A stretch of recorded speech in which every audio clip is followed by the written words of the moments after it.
Hello guys, Nika here with your Daily Neuro Nugget. Happy hump day? Hump day already. That is crazy, guys. And I'm going to try to keep today's Daily Neuro Nugget very streamlined. Bear with me because we're going to be talking a lot of major updates in this Kohberger case, right? We're going to be talking about XANA because allegedly she was wearing all black, and we're going to have some theories revolving that.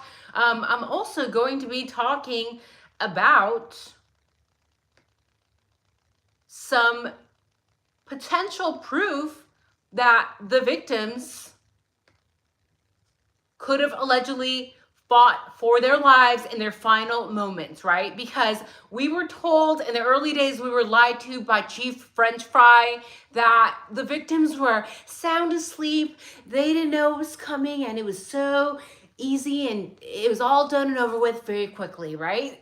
They made it seem like they were just resting. They had just came home after a party, maybe some drinking, and they didn't feel a thing. But now we can now at least theorize, at least speculate, and have it make more sense now that we know that some of the victims, at least one of the victims, as far as we know now, were shown to have DNA of 3 other people under their fingernails. So you guys have to realize when we are thinking state versus Kohberger with the defense is going to try to utilize that towards their advantage, right? They have to. That's what lawyers do.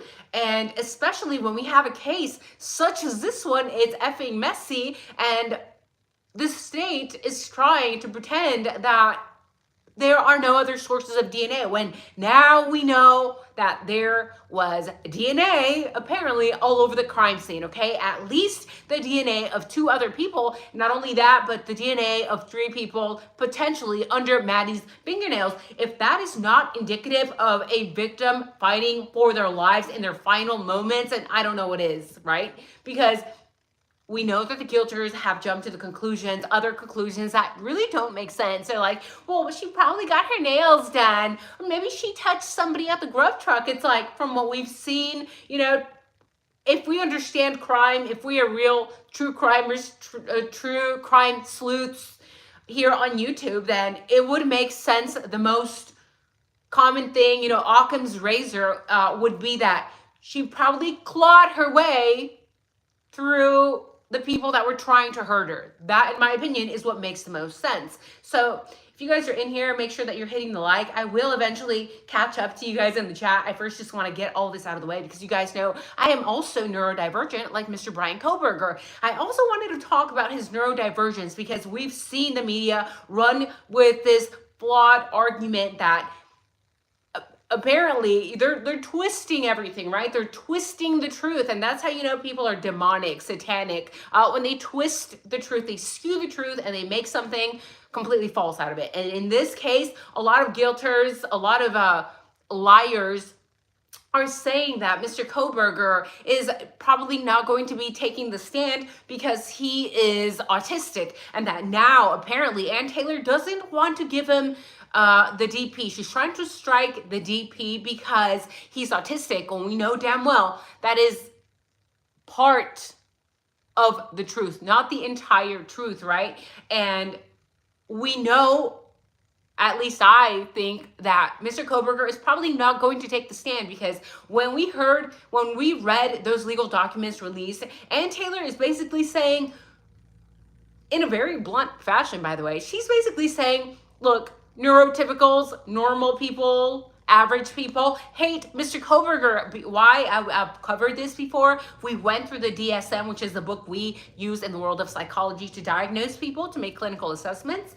And we went through his awkwardness, right? We went through how a lot of people who are on the spectrum, diagnosed with ASD, autism spectrum disorder, don't have typical body language. So when normal people see them, they're like, he's fucking weird, we don't like him. And that is what Ann Taylor is saying in all of these fairly newly dropped documents. She's saying people don't like him, the world doesn't like him, he is socially awkward, he doesn't understand body language a lot of the time, he does not know how to read people a lot of the time. So why would Ann Taylor want to put him on the stand? That would be idiotic because, again, neurotypicals, aka normal people, are not going to know how to read his body language. We've seen it for years now where they're like, he's fucking weird, he's a creepy incel, what's wrong with his eyeballs? And for us who study psychology, we understand this is a normal, you know, a normal response from somebody who is on the spectrum. That being said, we've talked about that already, so please go watch the video I made covering the DSM, which is basically the Bible, if you will, of the world of psychology. But I wanted to talk about this theory. I needed to get a hold of you guys. I want your point of view. What do you think that the guilters are going to say? What do you think the state is going to say? I want to know. I want to see all of the autopsy reports. And some of you guys messaged me on Instagram. You're like, here's the autopsy reports. You're welcome. But you actually sent me nothing, okay? You didn't send me shit that is autopsy reports regarding the victims, okay? Whatever you guys are sending me, I've already seen, okay? These are random autopsy numbers, analytics that have been done on the state of Idaho. So please stop wasting my time sending that. I want to personally see, and we probably have to wait till trial to see the autopsy reports of the actual victims, right? Because look, we can speculate that Maddie could have likely clawed her way, was trying to defend herself, because that would be an instinctual response, right? And now that we know that the victims were not sound asleep like they first lied to us, we know law enforcement has lied to us time and time again in this case. And I'm tired of it. I'm tired of law enforcement getting away with lying, because it's gotten to be too much. That lying is something that Ann Taylor can also very likely is probably going to use when the trial begins. Because remember, law enforcement, the cops love to lie, okay? They are not held accountable for lying. The cops are legally allowed to lie. And they have lied about them saying, well, the DNA matches, Brian Kohberger's DNA matches here on the sheath. But then when we are talking about the DNA test, the actual lab work, the science, it's inconclusive, okay? So that's not going to be a good look for the cops, putting that on the affidavit, putting in that on all the legal documents. Now, I'm personally curious, you know, is Mr. Judge Hippler, is he going to allow the state to put these scientists on the stand? I think that Hippler will, but I don't think it's going to be a good look for the state, because it's going to make them look like fucking idiots, right? Okay, you're saying, okay, the state is saying that's definitely Mr. Kohberger on the sheath, but then all the actual work, the science, the lab tests, the DNA, it's all inconclusive, okay? Make it make sense, and it doesn't, right? So just bear with me, guys, because I know I'm kind of jumping all over the place here. Again, back to the autopsy reports. I want to see the full autopsy reports, because I want to see if any of the other victims had DNA under their nails. That is going to give us a very full story, a much more rounded story of what actually took place. And allegedly, some of the family members did their own private autopsy reports. I'm very curious to also hopefully one day be able to compare the autopsy reports that were done by the state versus the private autopsy reports. Because if there's any mismatch on there, like any drastic mismatch, then I'm going to have some questions for the state, right? And the parents of the victims should also have a lot of questions for the state, because there is no reason that the autopsy reports should be different, right? They should be exactly the same, meaning that if the state didn't find maybe DNA under the nails of the other victims, is it possible that the private labs, the private autopsy reports are showing us more information? That I hope doesn't happen. I hope that the state did the right thing. I hope the state did proper autopsy reports. But nonetheless, I do think it's a little bit strange that we've only heard about DNA in the nails, under the nails of Maddie Mogen. And I think that's for a reason. I think that that's because they're trying to stop us from having a full view of what actually took place that night, because we know that if the autopsy reports are released for the other 3 victims, and if potentially the other 3 victims also had DNA under their nails, what are we going to think? We're going to think all of these victims were fighting, were trying to defend themselves in their final moments, and now we have inconclusive DNA coming from the laboratories that doesn't match the sheath DNA. And not only that, but we have Maddie Mogen with 3 types of DNA under her nail. And not only that, but we also have 2 unknown male DNAs in the crime scene, at the crime scene, right? So it's really odd. And I also wanted to come on here today and kind of clarify that video, because again, we know that these liars, these guilters are, what they're doing is they're taking my words, guys, my honest words, my blunt words, and they're twisting them, right? Because I made a video talking about the word autism and psychopath, and how Ann Taylor mentioned she doesn't want those words used in the context of Bryan Kohberger. It's not that she doesn't want them used in general, right? But remember, okay, I never said that. I said that they didn't ask for all these words to be banned from court, nor is autism being used as some sort of excuse, okay?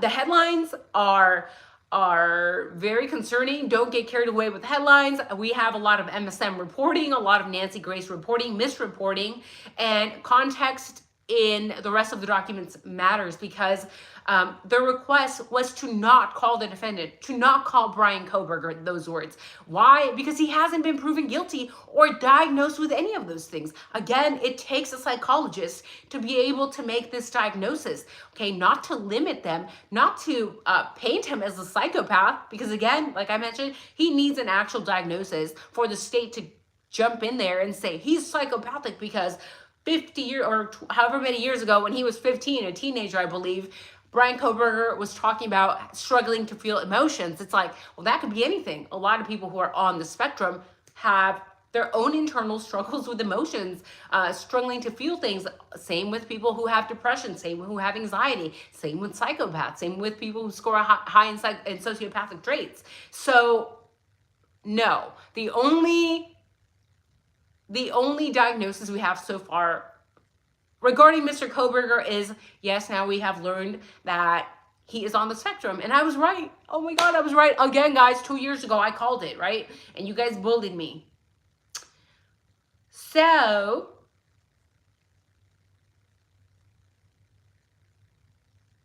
I also remembered one of the documents, guys, where there is mention of XANA wearing all black. I believe that was Bethany Funk texting Dylan Mortensen. Now, when I first read those messages to you guys, that transcript, it made me think of, okay, maybe this is Bethany Funk trying to calm down Dylan Mortensen. She's trying to reassure her that maybe, just maybe, she didn't see an intruder, but rather just saw XANA, because XANA was supposedly wearing black, right? And that would potentially explain why then Dylan added information about the ski mask to clarify that she was sure she saw a guy wearing all black and that it wasn't XANA. And that's when we're not getting into the nitty gritty of things, right? It's like, okay, it could have just been that. But then in that same texting back and forth, Dylan and Bethany, Dylan also mentions that this person that's wearing all black and that is wearing a ski mask has a small mouth, okay? And I'm like, wait, how was I so stupid to miss that, okay? You guys know I'm not perfect. I'm just a regular person, so I also miss things, but I'm like, that's something I shouldn't have missed, okay? Because that is making me feel even worse. My instincts are like not doing so good right now. When I read that phrase, I'm like, why is Dylan talking about the size of the mouth of this intruder with a ski mask? And I'm like, it's not a good look for Dylan. Again, these texts, these redacted transcripts that have now been released are just making her look Not good in my opinion, because now we're like, wait a minute. So you actually got close enough to see this person, not once, but it was like multiple times. You saw this person with a ski mask. You clarified that this was probably not XANA. And now you're saying this person has a tiny mouth, right? A small mouth. It's like, how close did you fucking get? I'm sorry, but how close did you fucking get? And I get so much hate for this because they're like, Nika, you shouldn't talk about the survivors. I don't care. You know why? Because again, if this was turned around, and I understand psychology, if this was turned around and the two survivors were men, the two survivors, the two roommates remaining alive were men, those two men, very likely 99.999% would have been arrested. They would have been taken in and they'd probably still be in jail. They would have been heavily questioned, heavily scrutinized. But in this case, we have two young women, you know, of average attractiveness, and people are like, there's no way those two girls could be involved. They're so sweet and young and blonde and kind of cute, right? But I'm here, I can look past all of the bullshit. I can look past everybody's masks, and I'm going to question everybody equally. And now that we know that Dylan Mortensen saw somebody's mouth up close, she knows it's a tiny mouth, I'm like, how close did you get? So Bethany wanted you to be comfortable, told you to run down to her room because you were that afraid, but you guys still didn't call the cops. You knew that it wasn't XANA because you saw her mouth or whatever, and it was different. And you saw how tall she was, right? You saw the height of this muscular male, and you still didn't call the cops, okay? Is this why we haven't heard of these two? They haven't done any interviews. Pre-gag order, by the way, right? Nothing, right? So just thought I'd come in here and vent a little bit with you guys today. I see that some of you guys are joining the chat now. Let me know how you guys are doing. How's your Wednesday doing? And just a friendly reminder, if you guys are actually in a democratic country, you know, like the US of A, okay, what we literally believe, or what we're supposed to believe, is that everybody is presumed innocent until proven guilty. But people say that, right? They spew out the nonsense, but they actually don't believe it. Because as soon as we talk about Koberger, it's like, well, yeah, but the DNA. Okay, but the tests of the DNA are inconclusive, right? Watching from the UK, hello, Silver Cent. So, look, I feel horrible for these poor young people that went through that. Nobody should have to ever go through this. I'm praying for all of the victims. I'm praying for their family, but I've said it before and I'm not ashamed to say it. I am also praying for Brian Koberger and his family, because at the end of the day, this affects everybody. This is a deep peak case. His life is on the line. And we have cops still spewing out BS, trying to cover their tracks that they lied to the magistrate judge back in the day to get that PCA signed off, right? If they had not lied, if they had not hid information, I personally do not believe that the magistrate judge would have signed off on that PCA. But here we have cops lying, not being held accountable for it, and now they're lying again, saying, well, it's still Koberger, although we can't really prove it, right? It's him on the sheath, but it's not him on the lab test.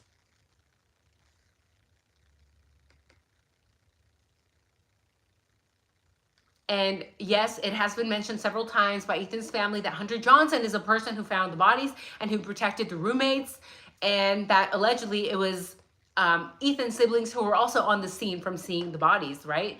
And there were at least two families, guys, that came forward and said that Bethany and Dylan never saw the bodies. So for people who are trying to protect Bethany and Dylan, saying they passed out because they saw the bodies, it's like, well, we've heard two family members say otherwise. So what is actually going on? Did they or did they not see the bodies, right? And if you read that 911 transcript with the perspective that Hunter was the only person who entered the upstairs and then was kind of relaying what he needed to say to the others from going on, it still doesn't make sense, in my opinion, right? Because if he's relaying this information, then why did somebody pass out? Who passed out if supposedly Hunter is the only one that saw the bodies, right? So still things here not making sense. How's the chat going, guys? How long have I been on here? Oh my God, already 20 minutes. Oh, oh. I see there is 115 of you in here. There should be 115 likes, unless you're a jealous hater. Hello, Molly Bolt. Hello. Hi, Nikki. Hello. Nikki's always here. Early, girl, you're always here. Thank you for your support. Hi, Cold and Covered. Hello. Hi, Chantal O'Connor. Message retracted. Are you okay, Chantal? I hope you are. I love you. Put your DNA on the like button. Thank you. I love you. CT, hi Nika. My favorite time of day is when I get the daily neuro nugget. And that always makes my day too, guys, because sometimes I don't have the energy to come on here. I'm literally exhausted from working 2 jobs. Like you guys know, I have issues. I'm taking care of a family member. I don't like to talk about who. Maybe one day I'll tell you what's going on behind the scenes. It's a lot. So some days I'm just like, I don't want to come on YouTube. But at the end of the day, you guys motivate me, because this stuff that is going on is really important. So here we are. Put your DNA on the like button, like I love you says. Thank you, CT. Hello, my pal Sal Vintage. Hello, please hit the like button. Thank you. Hi, Patty. Hi, Valerie. Hello, Dawn. I love you. Maddie was allegedly sleeping on her stomach, so it's unlikely she fought back. But we really don't know how she was sleeping, right? I would have to like see pictures. Agape Love, hello, hi Hoppers, not getting notifications that you're live. Yeah, they do that because they don't like us here because we tell the truth. So make sure that you're subscribed and make sure that you're signed up for notifications, because otherwise you're going to try to suppress channels. This is not just me, it's any channel that tells the truth, right? So it just doesn't fit the narrative. Hoppers, hi Sally. Hello, Patty. The scene was staged to appear the victims were attacked by a stranger while they slept. A fix. Patty, did you watch my live that I made a few days ago talking about is this potential proof that the crime scene was staged? If you haven't, go watch that because it's a really good live. We covered a lot, and a lot of you guys had great input in that live, right?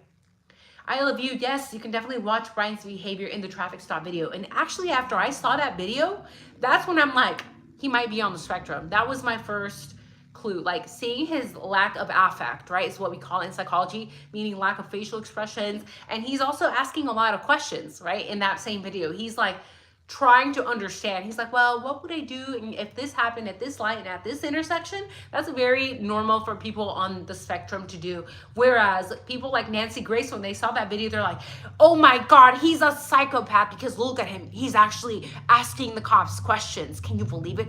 That is a psychopathic man with devil eyes. He just looks like a demon. I'm like, and I'm over here with my psychology mind, like, he literally looks like he may be on the spectrum and he's just asking questions. But again, that's atypical because most people, when they have any interaction with any figure of authority, such as law enforcement, they kind of like sit back down, right? Like you're probably neurotypical watching. Most people sit back down and they're like, yes, sir, I'm sorry.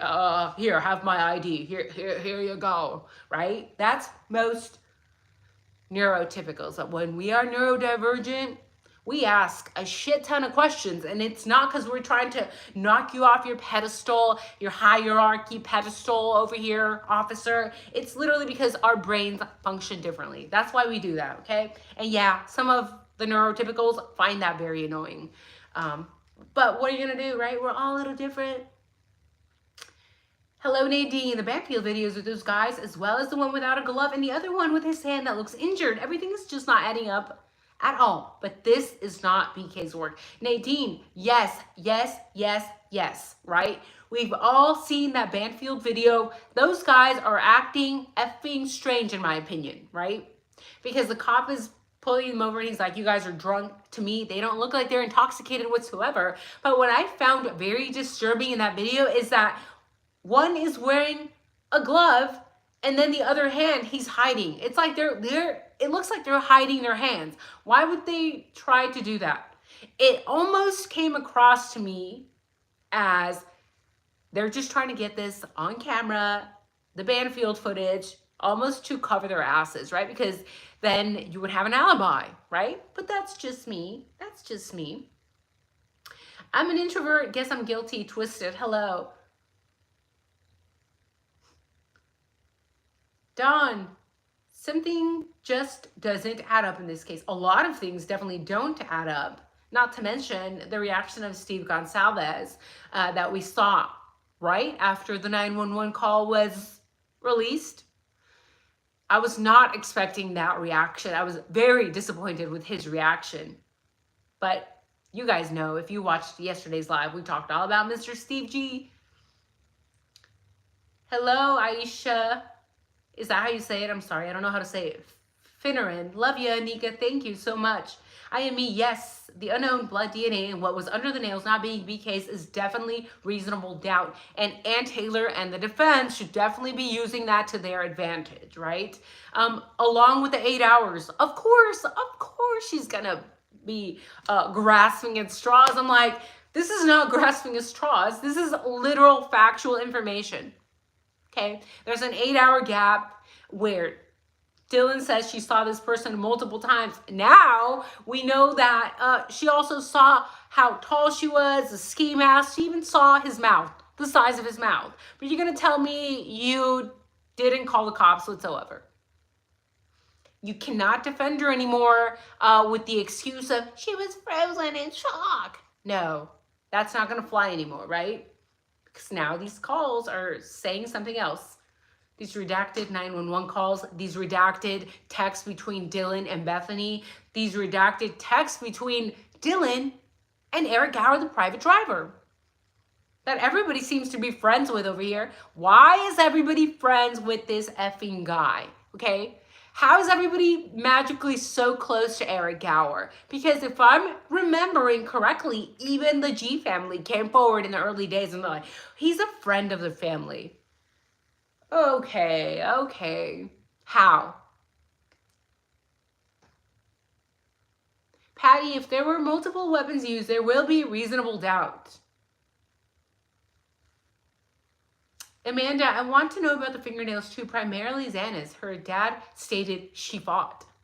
Yes, and I have not forgotten that. That's what I'm saying. We need to see all these autopsy reports. I want to see everybody and their mama's fingernails. Everybody. And I want to see the autopsy reports from the state and from the private autopsy reports that some of the families paid for, right? Because parents, pre-gag order, were talking to the media. XANA's dad did mention that she fought.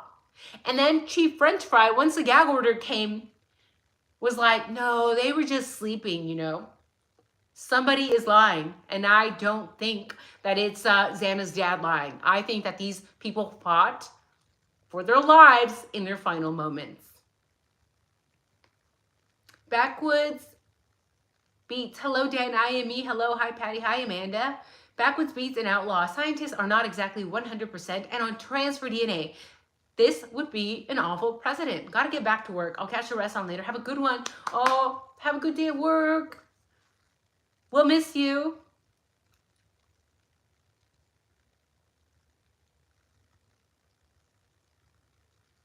Nancy Grace looks like she brings green Jell-O salad to picnics. She really does. She really does. And I don't want to be a mean girl, but she really does.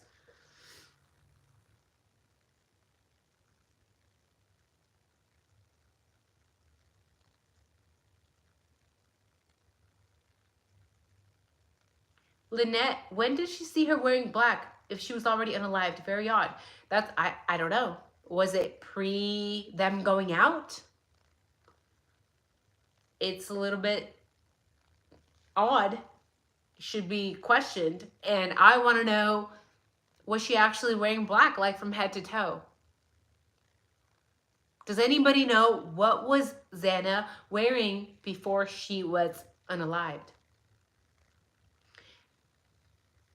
Yes, she did have a lot of eyebrow drawings, but a lot of people are brushing that off as it's not a big deal. She's an artsy-fartsy kind of girl. Maybe she is, maybe it's not. It's hard to utilize just the drawing, I think, to paint a picture of her. But I agree with Truth Seeker. She's definitely not one bit credible. Hello, Kellyanne. Welcome. Hi, Too Fast for Fleas. Nancy only brings an unopened can of jelly cranberries to Thanksgiving. I feel like she actually is the type to bring like a plastic fork, a spork, and like a paper plate just for herself, right? She's a spork lady. I love you. The last photo of the IDAHO4 shows XANA in a black sweatshirt. Can we see her bottoms? What is she wearing on her lower half? Is it also black or not? Design Rhythm. There's a reason the roommates have not done a single interview to explain what happened. Was she drawing bushy eyebrows for 8 hours? I hope not, Truth Seeker. Dylan is problematic at Gape Love. In those texts, she says something is happening, and then she says something happened. If I were a parent of victim, I would be livid about Dylan, and in my opinion, Bethany is just as brain dead. Couldn't have said it better myself. Silver Sen from the UK, hello. Yes, I don't totally agree with Design Rhythm. It's nearly impossible to be surprised by a man in your house at 4 a.m. and not gasp or make a sound. Give me a fucking break. Yeah, but again, the guilters, the close-minded individuals, the people who have one neuron left, they're like, you guys are so mean. You guys are bullies. Somebody told me the other day, like, Nika has a low self-esteem. I'm like, bitch, I have high self-esteem because my mommy and daddy loved me, right? And we're not, this is nothing to do with self-esteem. It has nothing to do, it's people like to project. They like to turn the truth and try to put the camera on us, right? Versus who it really needs to be on, okay? The camera, everything, the attention needs to be on Dylan and Bethany. Not on me, boo. Not on me. Don't be mad at me, okay? I'm not the one who did not call the fucking cops for 8 hours, okay? So go take your pent-up anger and your frustration. Go take your high cortisol away, okay? Go release that anger, that hatred on the people that should have actually done something to protect their roommates, right? Because again, I said, if a toddler can call 911 when something is going on in the house, and we've seen it, go to YouTube, look up toddler calling 911, and be descriptive of what's going on, yeah, I'm going to say something to Dylan. I'm going to say something to Bethany. And at the very least, we have to question them. It's like, stop trying to make this about me. This is not about me. This is not about you. Okay, this is about 2 adult women who were in the house for 8 hours, saw a masked man, an intruder, 6 foot plus, bushy eyebrows. Now we know, according to Dylan, he's got a tiny mouth. Bitch, you got that close? You got that close and you decided to run to Dylan's room instead and not call 911? And let me mention this because one of you guys mentioned this yesterday. You're like, why would they run to Dylan's room, be so afraid, and then not try to escape like from the window, right?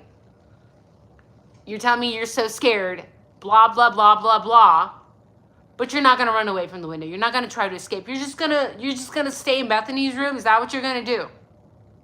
So that tells me one or two things, right? You were either not that scared, because you're not acting, you're not doing anything, you didn't bother to call 911, or you're full of shit and you know something more, right? So, I don't know. Things not making sense. Things are not making sense. Again, don't get mad at me, okay? Go take it out on other people, okay? Being mean like that, you want to be a mean bully? Look, it's gonna make you wrinkly. It's gonna mess with your hair, okay? High cortisol, it's gonna give you horrible skin. High cortisol makes you age faster. High cortisol can make you gray faster. High cortisol can give you cortisol belly, okay? That fat around the belly, is that what you want, babe? Is that what you want, okay? A lot of people have told me, Nika, you don't look like you're in your 40s. What do you do? Honestly, a lot of oils, okay? A lot of oils, but also most important, not being a hater, learning to let go of people's bullshit, okay? Not bullying YouTubers who are trying to get to the bottom of the truth to get justice for the victims, something that some of their own family members are not even doing, okay? The reason I started this YouTube channel was because I felt horrible for these 4 people. now here we are, still trying to get to the bottom of it all. So,